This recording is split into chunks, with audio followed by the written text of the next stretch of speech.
Hello everyone, एक बार फिर से स्वागत है आपका अपने यूट्यूब चैनल साइंस गुरु रवि में। गाइज, आप सभी को पता है रेलवे की एग्जाम डेट आ चुकी है। 2 महीने से भी कम समय है हमारे पास। दशहरा निकल चुका है, दिवाली भी निकलने वाली है, यानी कि आने वाली है। और दिवाली निकलने के बाद में आपकी एग्जाम आ जाएगी। जितना पढ़ा है आपने वो फटाफट उसका रिवीजन कर लीजिए। जो चीज़ें आपको सीखनी है वो जल्दी जल्दी सीख लीजिए, क्योंकि हमारे पास समय बहुत कम है। वैसे ही आज मैं बायोलॉजी का एक इम्पोर्टेंट चैप्टर है, चैप्टर का नाम है एक्सीरेटरी सिस्टम, यानी कि उत्सर्जन तंत्र। इसके महत्वपूर्ण प्रश्न करवाने वाला हूँ। यहाँ से रेलवे ग्रुप डी में, एनटीपीसी में, एएलपी टेक्नीशियन में, आरआरएफ जे में, आरपीएफ में बहुत अच्छे अच्छे क्वेश्चन पूछे गए हैं। तो उत्सर्जन तंत्र अब एक चैप्टर में तो आप सभी को पता है करवा नहीं सकते, है कि नहीं है, क्योंकि लंबी क्लास हो जाती है। लंबी क्लास देखने के लिए आपके पास समय बहुत कम है। तो उत्सर्जन तंत्र का एक ऐसा कॉन्सेप्ट है जहां से हर बार आपकी रेलवे एग्जाम में क्वेश्चन पूछे जाते हैं। तो उस कॉन्सेप्ट पर आधारित मैं आपको क्वेश्चन करवाने वाला हूं। ज्यादा लंबी क्लास नहीं होगी, 15 से 20 मिनट में सारी चीजें क्लियर कर दूंगा। सारे के सारे ही कॉन्सेप्ट आपको क्लियर हो जाएंगे। और बिल्कुल एक चीज भी रटने की आवश्यकता नहीं है। अगर आप कॉपी किताब लेके बैठे हो तो बंद कर दीजिए, कोई दिक्कत नहीं है। सिर्फ मोबाइल लीजिए या लैपटॉप रखिए अपने सामने और इस वीडियो को देख लीजिए। आज के बाद में इस कॉन्सेप्ट से आपका एक भी क्वेश्चन नहीं छूटेगा। कॉन्सेप्ट है, उत्सर्जित पदार्थों के आधार पर सजीवों को 4 भागों में बांटा गया है: अमोनोटेलिक, यूरियोटेलिक, यूरिकोटेलिक और गुआनोटेलिक। इस पर आधारित हम क्वेश्चन करने वाले हैं। अभी आपको सारी चीज समझ में आ जाएगी। वीडियो को शुरू से लेकर के एंड तक देखना। चैनल पर नया तो चैनल को जरूर सब्सक्राइब कर लेना, बेल आइकन को प्रेस कर लेना, ताकि आपके पास हमारी वीडियो का नोटिफिकेशन टाइम टू टाइम पहुंच सके। देखिए भैया, चैप्टर का नाम है एक्सीरेटरी सिस्टम। एक्सीरेटरी सिस्टम अर्थात उत्सर्जन तंत्र। चैप्टर का नाम क्या है? उत्सर्जन तंत्र। और उत्सर्जन तंत्र के हम भैया महत्वपूर्ण प्रश्न करने वाले हैं। महत्वपूर्ण प्रश्न रेलवे वालों के लिए ये समझ लेना कि ये अंतिम तैयारी है। इसके बाद में आपको कुछ नहीं पढ़ना है। एक्सीरेटरी सिस्टम में मैं जो चैप्टर लूंगा, जो कॉन्सेप्ट लूंगा, जो चीजें मैं आपको पढ़ाऊंगा वो चीजें पढ़ लेना भैया। आपका सिंगल क्वेश्चन भी बाहर नहीं जाएगा, ये मेरी गारंटी है। ठीक है, 2 महीने से भी हमारे पास कम समय है। जितना हो सके मैं आपको सारी बायोलॉजी का रिवीजन करवाने की कोशिश करूंगा। सारी चीजें मैं आपको बताने की कोशिश करूंगा। चलिए आज की क्लास की शुरुआत करते हैं। ये रहा आपकी स्क्रीन पर क्वेश्चन नंबर 1। देखिए भैया, ये क्वेश्चन नंबर 1 आपके स्क्रीन पर है। क्वेश्चन नंबर 1 कहता है कि स्तनधारियों का मुख्य उत्सर्जी पदार्थ है। आपके ऑप्शंस है, option number A ammonia, option number B है यूरिया, ऑप्शन नंबर सी है यूरिक अम्ल, ऑप्शन नंबर डी है गुआनिन। अगर इसका आंसर आपको पता है तो कमेंट बॉक्स में बता दीजिए, नहीं तो भैया मेरी तरफ देखिए। जो मैं चीजें आज आपको सिखा रहा हूं, यकीन मानिए यहां से क्वेश्चन पूछे ही पूछे जाते हैं। एक्सीरेटरी सिस्टम में सबसे ज्यादा जो क्वेश्चन पूछे जाने की संभावना है वो इस कॉन्सेप्ट पर आधारित है। और इस कॉन्सेप्ट से मैंने बहुत सारे एग्जाम में क्वेश्चन पूछते हुए देखा है, रेलवे में तो विशेषकर देखा गया है। देखो कॉन्सेप्ट का नाम क्या है, ध्यान से समझना मेरी बातों को भैया। कॉन्सेप्ट का नाम है उत्सर्जी पदार्थों पर, उत्सर्जी पदार्थों के आधार पर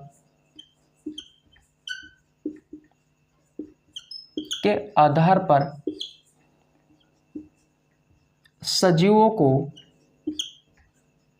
4 भागों में बांटा गया है। 4 भागों में बांटा गया है। उत्सर्जी पदार्थ तो जानते हो ना, जैसे कि यूरिया, अमोनिया, यूरिक अम्ल, है कि नहीं है, गुआनिन। अलग अलग जो जीव होते हैं वो अलग अलग उत्सर्जी पदार्थों का उत्सर्जन करते हैं। जैसे कि स्तनधारी जो होते हैं वो मुख्य रूप से यूरियोटेलिक होते हैं। अभी आपको सारी कहानी समझ में आ जाएगी। तो उत्सर्जी पदार्थों के आधार पर सजीवों को कितने भागों में बांटा गया है मेरे भाई? 4 भागों में बांटा गया है। कितने भागों में बांटा गया है? 4 भागों में बांटा गया है। देखो ध्यान से समझना मेरी बात। पहला होता है अमोनोटेलिक। अमोनोटेलिक पहला होता है अमोनोटेलिक। अमोनोटेलिक, ठीक है। दूसरा कौन सा है? दूसरा होता है यूरियोटेलिक। दूसरा कौन सा है? यूरियोटेलिक, यूरियोटेलिक, ठीक है। तीसरा कौन सा है? तीसरा है यूरिकोटेलिक,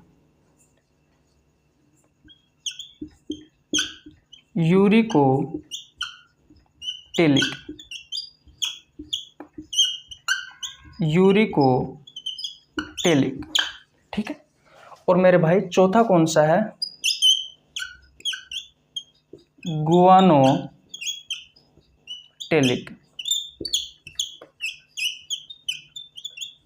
गुआनोटेलिक। सबसे पहले तो मुझे बताओ यहाँ तक की कहानी आपको समझ में आई या नहीं आई? यहाँ तक की कहानी आपको समझ में आई या नहीं आई? मैंने आपसे कहा कि उत्सर्जी पदार्थों के आधार पर सजीवों को 4 भागों में बांटा गया है। ये उत्सर्जन तंत्र का एक कॉन्सेप्ट है।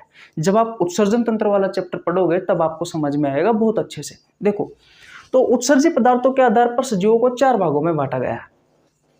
पहला है अमोनोटेलिक, दूसरा है यूरियोटेलिक, तीसरा है यूरिकोटेलिक और चौथा है गुआनोटेलिक।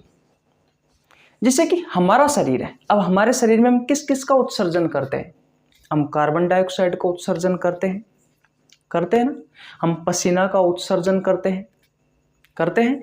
हम यूरिया का उत्सर्जन करते हैं। अब आप सोच रहे होंगे यूरिया का उत्सर्जन कहाँ से होता है? तो हमारे यूरिन के द्वारा होता है। आपका जो मूत्र होता है उस मूत्र में यूरिया सबसे ज़्यादा मात्रा में होता है, ठीक है। वैसे अमोनिया भी होता है, यूरिक अम्ल भी होता है, क्रिएटिनिन भी होता है, लेकिन ये बहुत कम मात्रा में होते हैं। सबसे ज़्यादा जो हम उत्सर्जन करते हैं वो हम यूरिया का करते हैं। वैसे ही ये अलग अलग जीव है, तो अलग अलग सजीवों को उत्सर्जी पदार्थों के आधार पर सजीवों को कितने भागों में बांटा गया है? 4 भागों में बांटा गया है। सबसे पहला है अमोनोटेलिक, नाम से स्पष्ट है, अमोनोटेलिक। ये ऐसे जीव होते हैं जो उत्सर्जी पदार्थों में, ध्यान से समझना मैं आपसे क्या कह रहा हूं, जो उत्सर्जी पदार्थों में सबसे ज्यादा किसका उत्सर्जन करते हैं? सबसे ज्यादा उत्सर्जन करते हैं मेरे भाई अमोनिया का। किसका? अमोनिया का। और अमोनिया में आपको क्या याद रखना है कि ऐसे जीव जो उत्सर्जी पदार्थों में सबसे ज्यादा अमोनिया का उत्सर्जन करते हैं, तो अमोनिया को उत्सर्जन करने के लिए अधिक पानी की आवश्यकता होती है। किसकी आवश्यकता होती है भैया? अधिक पानी की आवश्यकता होती है। अधिक पानी की आवश्यकता होती है। तो अधिक पानी की आवश्यकता होती है, तो मेरा कहने का मतलब यह है कि भाई ऐसा जीव जो जिसको अधिक पानी की आवश्यकता है अमोनिया को उत्सर्जन करने में, तो वो पानी में हो सकता है, बिल्कुल। तो अमोनोटेलिक जो जीव होते हैं इनका उदाहरण है भैया, इनका उदाहरण क्या है? इनका उदाहरण है जलीय जीव। जलीय जीव वह उभयचर, अब जलीय जीव में मछली आ जाती है, उभयचर में मेंढक आ जाता है। तो मछली और मेंढक, मछली और जो मेंढक होता है, मछली और जो मेंढक होता है भैया, इनका मुख्य उत्सर्जी पदार्थ कौन सा है? तो इनका मुख्य उत्सर्जी पदार्थ है भैया अमोनिया। इनका मुख्य उत्सर्जी पदार्थ कौन सा है?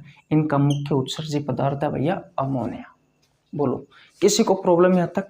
किसी को प्रॉब्लम भैया यहाँ तक? बिल्कुल नहीं होनी चाहिए, बिल्कुल नहीं होनी चाहिए। दूसरा देखिए भैया यूरियोटेलिक, नाम से स्पष्ट है, यूरियोटेलिक। तो ये यूरिया का उत्सर्जन करते हैं। तो ये ऐसे जीव होते हैं जो उत्सर्जी पदार्थों में सबसे ज्यादा किसका उत्सर्जन करते हैं मेरे भाई? यूरिया का। किसका? यूरिया का। अब यूरिया के बारे में मैंने आपको अभी अभी बताया है कि यूरिया का उत्सर्जन हम करते हैं। हम किस में आते हैं? हम स्तनधारी में आते हैं। तो उदाहरण क्या हो जाएगा इसका भैया? उदाहरण हो जाएगा स्तनधारी। स्तनधारी, स्तनधारी में गाय आती है, भैंस, बकरी, मनुष्य इत्यादि, ठीक है। तो इसे कम पानी की आवश्यकता होती है। अमोनोटेलिक जो जीव होते हैं उनकी तुलना में हमें कम पानी की आवश्यकता होती है। इनको तो भैया अमोनिया को उत्सर्जन करने के लिए बहुत ज्यादा पानी की आवश्यकता होती है, लेकिन यूरियोटेलिक जो जीव होते हैं इन्हें भैया कम पानी की आवश्यकता होती है।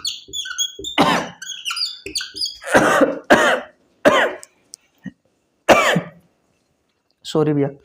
तो इन्हें भैया कम पानी की आवश्यकता होती है। देखो, इन्हें कम पानी की आवश्यकता होती है। जो कॉन्सेप्ट सिखा रहा हूँ ये कॉन्सेप्ट सीख लेना भैया, यहाँ से लगभग 8 से 10 क्वेश्चन बहुत अच्छे अच्छे बनते हैं। मैं सारे के सारे ही क्वेश्चन आपको करवाने वाला हूँ, लेकिन पहला कॉन्सेप्ट सीख लीजिए, क्योंकि अगर आपने एक बार कॉन्सेप्ट सीख लिया ना तो फिर आपको चीजें सारी की सारी ही चीजें याद हो जाएगी। ठीक है, 2 चीजें बता चुका अब तक मैं, एक बार मैं आपका फिर रिवीजन करवा देता हूं।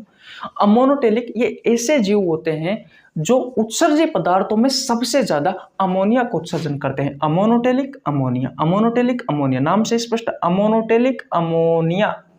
ठीक है, इन्हें अधिक पानी की आवश्यकता होती है अमोनिया को उत्सर्जन करने के लिए। तो ये कहाँ रहेंगे भैया, जल में रहेंगे। तो जलीय जीव और उभयचर जैसे कि मछली और मेंढक। दूसरा होता है यूरियोटेलिक। यूरियोटेलिक ये ऐसे जीव होते हैं जो उत्सर्जी पदार्थों में सबसे ज्यादा किसका उत्सर्जन करते हैं, यूरिया का उत्सर्जन करते हैं, है कि नहीं। और जैसे कि स्तनधारी है, गाय भैंस घोड़ा बकरी कुत्ता मानव, ये सभी, इन्हें भैया कम पानी की आवश्यकता होती है। तो जितने भी स्तनधारी है वो सभी यूरियोटेलिक में आते हैं मेरे भाई। ठीक है, अब देखो जैसे ही आपने ये कॉन्सेप्ट सीखा तो आपको तुरंत ये चीजें समझ में आ गई कि स्तनधारियों का मुख्य उत्सर्जी पदार्थ कौन सा है, यूरिया है भैया। क्या है, यूरिया है, क्योंकि जो स्तनधारी होते हैं वो उत्सर्जी पदार्थों में सबसे ज्यादा यूरिया का उत्सर्जन करते हैं भैया। वो सबसे ज्यादा किसका उत्सर्जन करेंगे, यूरिया का। और स्तनधारी क्या है, ये यूरियोटेलिक है भैया। तो आपसे क्वेश्चन पूछा जा सकता है स्तनधारी होते हैं, अमोनोटेलिक होते हैं, या यूरियोटेलिक होते हैं, या यूरिकोटेलिक होते हैं, या फिर गुआनोटेलिक होते हैं। इस तरीके से आपसे क्वेश्चन भी पूछा जा सकता है, तो ये चीजें भी आपको याद रखनी। ठीक है भैया, तीसरा यूरिकोटेलिक। ये ऐसे जीव होते हैं जो उत्सर्जी पदार्थों में सबसे ज्यादा यूरिक अम्ल का उत्सर्जन करते हैं। नाम से स्पष्ट हो रहा है, यूरिकोटेलिक यानी कि यूरिक अम्ल, यूरिक अम्ल। ठीक है, तो ये उत्सर्जी पदार्थों में किसको उत्सर्जन करेंगे, यूरिक अम्ल का, यूरिक एसिड का उत्सर्जन करते हैं मेरे भाई। इतनी बात क्लियर है। इन्हें भैया कम पानी की आवश्यकता होती है, इन्हें बहुत कम पानी की आवश्यकता होती है, इन्हें बहुत कम पानी की आवश्यकता होती है। देखो सबसे ज्यादा पानी की आवश्यकता है अमोनोटेलिक जीव को जो जल में रहते हैं, जैसे कि जलीय जीव है और उभयचर है, जैसे कि मछली और मेंढक। फिर उससे कम पानी की आवश्यकता होती है यूरिकोटेलिक की, है कि नहीं है, जो यूरिया को उत्सर्जन करते हैं, इन्हें कम पानी की आवश्यकता होती है, जैसे कि हम मनुष्य आ गए, गाय भैंस घोड़ा बकरी कुत्ता, ये सभी। और सबसे कम पानी की आवश्यकता होती है भैया यूरिकोटेलिक की, यानी कि ये यूरिक अम्ल का उत्सर्जन करते हैं। ये ऐसे जीव होते हैं जो उत्सर्जी पदार्थों में सबसे ज्यादा किसका उत्सर्जन करते हैं, यूरिक अम्ल का। इन्हें बहुत कम पानी की आवश्यकता होती है, और इसके उदाहरण देखकर आप पता लगा सकते हो कि वास्तविकता में इन्हें बहुत कम पानी की आवश्यकता होती है। जैसे कि पक्षी, अब देखो भैया पक्षियों को कितने कम पानी की आवश्यकता होती है कि नहीं है। और जो सरीसृप है, जैसे कि सांप है, छिपकली है, जो रेंग कर चलने वाले जीव है, वो भैया, तो इन्हें कितने कम पानी की आवश्यकता होती है भाई, है कि नहीं है। तो पक्षी और जो सरीसृप है वो किसका उत्सर्जन करते हैं उत्सर्जी पदार्थों में, सबसे ज्यादा यूरिक अम्ल का। स्तनधारी जो होते हैं वो सबसे ज्यादा किसका उत्सर्जन करते हैं, यूरिया का उत्सर्जी पदार्थों में। और जो मछली और जो मेंढक है यानी कि जलीय जीव और जो उभयचर है वो सबसे ज्यादा किसका उत्सर्जन करते हैं भैया, तो वो करते हैं मेरे भाई अमोनिया का। किसका, अमोनिया का। लास्ट एंड फाइनल और सबसे इंपॉर्टेंट गुआनोटेलिक, ये भैया किसका उत्सर्जन करते हैं, ये गुआनिन का उत्सर्जन करते हैं। अब आप सोच रहे होंगे कि भैया ये गुआनिन क्या है, हमने अमोनिया सुना है, यूरिया सुना है, यूरिक अम्ल सुना है, लेकिन ये नहीं सुना आज तक पहले हमने गुआनिन। मेरा नाखून वो टूट गया यार। बताओ गुआनिन क्या है, डीएनए की संरचना पढ़ी है, इसमें नाइट्रोजनियस बेस होते हैं, गुआनिन एडेनिन है, वो वाला गुआनिन है भैया ये। तो ये उत्सर्जी पदार्थों में सबसे ज्यादा गुआनिन का उत्सर्जन करने वाले जीव कौन से हैं, तो इनका उदाहरण है मेरे भाई, इनका उदाहरण है मेरे भाई जैसे कि बिच्छू और मकड़ी। और जैसे ही बिच्छू और मकड़ी का नाम आपके दिमाग में आया या आपने पढ़ा, तो वैसे ही आपको बहुत अच्छे से समझ में आ गया होगा कि बिच्छू और मकड़ी से हम पहले भी क्वेश्चन सुन चुके हैं, पहले भी क्वेश्चन देख चुके हैं। तो बताओ भैया यहाँ तक किसी को प्रॉब्लम है क्या, जल्दी जल्दी बताओ, स्क्रीनशॉट ले लीजिए। पहली बात तो ये है, मैं आपको एक बार फिर से दोबारा रिवीजन करवा देता हूँ। देखो भैया हम जो होते हैं ना, हम तो आप सभी को पता है हम स्किन के थ्रू पसीना का उत्सर्जन करते हैं, है कि नहीं है। आपके कार्बन डाइऑक्साइड का उत्सर्जन होता है, लंग्स करते हैं, है कि नहीं है। इसके अलावा आपका जो लीवर होता है वो यूरिया का निर्माण करता है कि नहीं है। लेकिन ये बाहर जो होता है वो यूरिन की सहायता से शरीर से बाहर निकलता है। और आपके यूरिन में बहुत सारी चीज़ें होती है, जैसे कि क्रिएटिनिन होता है कि नहीं है, यूरिया होता है, अमोनिया होता है, यूरिक अम्ल होता है, ये बहुत सारी चीज़ें होती है आपके ब्लड में। तो इन सबको छानकर अलग करने का कार्य कौन करता है? आपकी किडनी करती है मेरे भाई। इसलिए किडनी जो होती है ये मुख्य उत्सर्जी अंग है आपकी किडनी। किडनी क्या है? आपके शरीर का मुख्य उत्सर्जी अंग है किडनी। किडनी किसका निर्माण करती है? किडनी ब्लड को फिल्टर करने का काम करती है, ब्लड को छानने का काम करती है। ब्लड को छान करके किसका निर्माण करती है? ये निर्माण करती है यूरिन का, यानी कि मूत्र का। आपके मूत्र में बहुत सारी चीजें होती है कि लिए। सबसे ज्यादा क्या होता है? सबसे ज्यादा होता है मेरे भाई पानी। फिर यूरिया भी होता है, लगभग 90 से 95% पानी होता है आपके यूरिन में, है के लिए। उसके बाद में यूरिया होता है, अमोनिया होता है, यूरिक अम्ल होता है, क्रिएटिनिन होता है। तो सबसे ज्यादा जो पाया जाता है वो यूरिया पाया जाता है। तो ऐसा कहा जाता है कि जितने भी स्तनधारी है वो उत्सर्जी पदार्थों में सबसे ज्यादा किसका उत्सर्जन करते हैं? वो भैया यूरिया का उत्सर्जन करते हैं। अगर ये यूरिया आपके शरीर में रहा तो आपको नुकसान पहुंचा सकता है। इसलिए ये जितने भी अपशिष्ट पदार्थ है जिनका निर्माण हमारे शरीर में हुआ है, इन सभी अपशिष्ट पदार्थों को शरीर से बाहर निकालना अति आवश्यक है। जैसे कि यूरिक अम्ल है, अगर ये जमा हो जाता है तो गठिया रोग हो जाता है कि नहीं है, आपने पढ़ा होगा। तो वैसे ही ये जो जितने भी अपशिष्ट पदार्थ है, इन सभी अपशिष्ट पदार्थों को शरीर से बाहर निकालना अति आवश्यक होता है, इंपॉर्टेंट होता है। तो वैसे ही इन उत्सर्जित पदार्थों के आधार पर सजीवों को 4 भागों में बांटा गया था। अब जैसे जैसे इनके नाम है भैया, जैसे जैसे अपशिष्ट पदार्थ है तो उनके नाम पर ही भैया इनको अलग अलग तरीके से बांट दिया गया। जैसे कि पहला है अमोनोटेलिक। नाम से स्पष्ट हो रहा है कि भैया ये ऐसे जीव होते हैं जो अमोनिया को उत्सर्जन करते हैं। उदाहरण आपको इतना याद रखना है कि भैया अमोनिया को उत्सर्जन के लिए सबसे ज्यादा पानी की आवश्यकता होती है। तो भैया ये जल में रहेंगे ये जीव, जैसे कि जलीय जीव और उभयचर है भैया, मछली और मेंढक है, पानी में रहते हैं, अमोनिया को उत्सर्जन करते हैं। सिंपल तरीके से याद हो गया। किसी को प्रॉब्लम है? तक बिल्कुल नहीं है।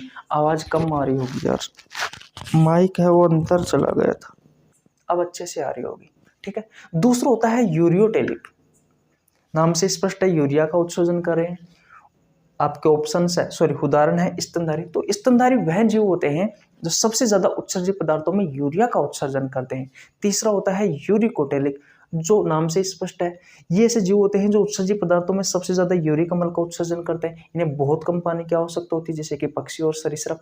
आपने देखा होगा पक्षी और सरीसृप कितना सा पानी यूज में लेते हैं, बहुत कम पानी यूज में लेते हैं मेरे भाई, ठीक है। तो ये यूरिक अम्ल का उत्सर्जन करते हैं, ठीक है। ओके भैया, नंबर 4 पर आता है ग्वानोटेलिक। ग्वानिन जो होता है ये एक नाइट्रोजीनियस बेस होता है, ये भी एक प्रकार का अपशिष्ट पदार्थ है। मुख्य रूप से ये उत्सर्जन करते हैं बिच्छू और मकड़ी। इंपॉर्टेंट है, आपसे क्वेश्चन पूछा जाता है कि बिच्छू और मकड़ी एक प्रकार का है, तो आपके ऑप्शन हो सकते हैं ग्वानोटेलिक है, अमोनोटेलिक है, यूरियोटेलिक है या फिर यूरिकोटेलिक है। बताइए क्या है? तो बिच्छू और मकड़ी है भैया ग्वानोटेलिक। अब मैं आपको एक दो क्वेश्चन और करवा देता हूं ताकि आपको और अच्छे से समझ में आ जाए कि भैया यहाँ से किस तरीके से क्वेश्चन पूछे जाते हैं। तो पहली कंडीशन तो ये है मेरे भाई, स्तनधारियों का मुख्य उत्सर्जित पदार्थ है तो भैया यूरिया है। जैसे कि आपसे पूछ लिया कि मछली और मेंढक का मुख्य उत्सर्जित पदार्थ है तो अमोनोटेलिक है। आपसे क्वेश्चन पूछ लिया उत्सर्जित पदार्थों का मुख्य उत्सर्जित पदार्थ है यूरिया है कि नहीं है, सॉरी अमोनोटेलिक तो जीव हो गया ना। मछली और जो मेंढक है उनका मुख्य उत्सर्जित पदार्थ है अमोनिया। स्तनधारियों का मुख्य उत्सर्जित पदार्थ होता है यूरिया। पक्षी और सरीसृप का मुख्य उत्सर्जित पदार्थ होता है यूरिक अम्ल। और भैया ग्वानिन का मुख्य उत्सर्जित पदार्थ होता है, सॉरी बिच्छू और मकड़ी का मुख्य उत्सर्जित पदार्थ होता है ग्वानिन। तो 4 क्वेश्चन तो यहाँ से बन करके आ गए। जैसे कि मैं स्तनधारियों की जगह पर भैया अगले क्वेश्चन में कर देता हूं कि जो बिच्छू होता है इसका मुख्य उत्सर्जित पदार्थ कौन सा है? तो भैया आपका राइट आंसर क्या हो जाएगा? यूरिया नहीं होगा मेरे भाई, ग्वानिन होगा। क्योंकि देख सकते हो कि बिच्छू और जो मकड़ी होती है इनका मुख्य उत्सर्जित पदार्थ कौन सा होता है? ग्वानिन होता है। लेकिन मैं यहाँ पर अगर बिच्छू को मिटा करके भैया यहाँ पर मैं डाल देता हूँ, जैसे कि मैंने डाल दिया मनुष्य। मनुष्य तो मैंने नहीं करवाया ना, मनुष्य डाल दिया। तो मनुष्य का मुख्य उत्सर्जित पदार्थ कौन सा होता है? मनुष्य का मुख्य उत्सर्जित पदार्थ होता है मेरे भाई यूरिया। ऑप्शन नंबर डी गलत हो जाएगा। जैसे कि अगर मैंने यहाँ पे डाल दिया पक्षी डाल देता हूँ कि पक्षियों का मुख्य उत्सर्जी पदार्थ कौन सा होता है, तो पक्षियों का मुख्य उत्सर्जी पदार्थ कौन सा हो जाएगा, तो भैया यूरिक अम्ल हो जाएगा। तो ये दोनों गलत हो जाएंगे। तो इस तरीके से ये अलग अलग क्वेश्चन यहाँ से बन सकता है। एक क्वेश्चन और बनने की संभावना है, वो और मैं आपको बता देता हूँ। चलो यहीं पर ही मिटाना तो क्या है, ध्यान से समझना। आपसे क्वेश्चन आएगा, जैसे कि आपसे क्वेश्चन पूछ लिया कि सरीसृप होते हैं, आपसे क्या क्वेश्चन पूछेगा कि जो सरीसृप है वो होते हैं, सरीसृप होते हैं। आपके ऑप्शंस है अमोनोटेलिक, ऑप्शन नंबर बी है गुआनोटेलिक, ऑप्शन नंबर सी है यूरियोटेलिक। इन दोनों में फर्क है, स्पेलिंग में देखना आप। और एक होता है यूरिकोटेलिक। बताओ क्या होगा राइट आंसर। सरीसृप किस प्रकार का जीव है, अरे भैया यूरिकोटेलिक है। तो आपका राइट आंसर हो जाएगा ऑप्शन नंबर डी, यूरिकोटेलिक। तो इस तरीके से आपके एग्जाम में क्वेश्चन पूछे जाते हैं। तो इस कॉन्सेप्ट पर आधारित जितने भी क्वेश्चन आज तक पूछे गए हैं, उन सभी क्वेश्चनों का आप बहुत अच्छे से आंसर दे सकते हो। मैंने आपको बहुत अच्छे से कॉन्सेप्ट सिखा दिया है, क्वेश्चन का तरीका बता दिया है कि भैया एग्जामिनर यहाँ से किस तरीके से आपसे क्वेश्चन पूछ सकता है। इसकी सेकंड वीडियो आएगी जिसमें आपको नेफ्रॉन की संरचना के बारे में पढ़ाऊंगा। ध्यान से समझना, और नेफ्रॉन की संरचना से आपके एग्जाम में किस तरीके से क्वेश्चन पूछे जाते हैं, वो सारी चीजें मैं आपको बताने वाला हूँ। इसलिए चैनल को अभी सब्सक्राइब कर लेना। और मैं आपको बता दूं, रेलवे वाले बच्चों के लिए मैंने एक बैच स्टार्ट कर रखा है, जन शताब्दी एक्सप्रेस बैच, जिसकी शुरुआत मैंने 1 फरवरी से की थी। लगभग जूलॉजी कंप्लीट है, बॉटनी के मैंने बहुत सारे चैप्टर करवा रखे हैं। आपको नीचे लिंक डिस्क्रिप्शन में मिल जाएगा। 2016 से लेकर के 2023 तक रेलवे ग्रुप डी में, एनटीपीसी में, एलपी टेक्नीशियन में, आरआरबी में, आरपीएफ में जितने भी क्वेश्चन पूछे गए हैं, वो सभी क्वेश्चन मैंने वहां पर करवाया है आपको। तो जाकर के देख लेना। मैंने बायोलॉजी के बहुत सारे चैप्टर करवा रखे हैं यूट्यूब चैनल पर। अगर आपने नहीं देखे हैं तो चैनल पर जाइए, प्लेलिस्ट में जाकर चेकआउट कर लीजिए। हर रोज मैं कम्युनिटी पोस्ट में 10 क्वेश्चन डालता हूं जो आपसे रेलवे अलग अलग एग्जाम में पूछे गए हैं। विशेषकर रेलवे वाले बच्चों के लिए मुख्य रूप से मैं वहां पर क्वेश्चन डाल रहा हूं, जो रेलवे ग्रुप डी में, एनटीपीसी में, एलपी टेक्नीशियन में, आरआरबी में, आरपीएफ में जितने भी क्वेश्चन पूछे गए हैं बायोलॉजी से, वो चैप्टर वाइज में भैया आपको वहां पर उपलब्ध करवा रहा हूँ कम्युनिटी पोस्ट में। सुबह 4 बजे स्टार्ट हो जाते हैं हमारे क्वेश्चन, रात को 10 बजे तक चलते हैं। सुबह 4 बजे, फिर 6 बजे, 8 बजे, 10 बजे, दिन में 12 बजे, फिर 2 बजे, 4 बजे, 6 बजे, 8 बजे, 10 बजे, ये टाइम रहता है। टेलीग्राम चैनल ज्वाइन नहीं किया तो आपको नीचे लिंक डिस्क्रिप्शन में मिल जाएगा। टेलीग्राम चैनल पर भी भैया मैं आपको प्रीवियस क्वेश्चन करवाता हूँ, एक दिन में 20-20, 25-25 क्वेश्चन चैप्टर वाइज। तो वहां पर आपका बहुत अच्छे से रिविजन चालू है, बहुत अच्छे स्टूडेंट जुड़े हुए हैं, पढ़ने वाले हैं सारे के सारे ही, बिल्कुल फर्जी एक भी नहीं है। मजा आ जाएगा, देखिए हमारे साथ जुड़िए। बायोलॉजी का आपका सिंगल क्वेश्चन में नहीं छूटेगा, ये हमारी गारंटी है। तो चैनल पर नहीं तो चैनल को जरूर सब्सक्राइब कर लेना, वीडियो को लाइक कर देना, आपके छोटे भाई के लिए प्यारा सा कमेंट कर देना। मिलते हैं नेक्स्ट वीडियो में, तब तक के लिए जय हिंद, जय भारत, राम राम।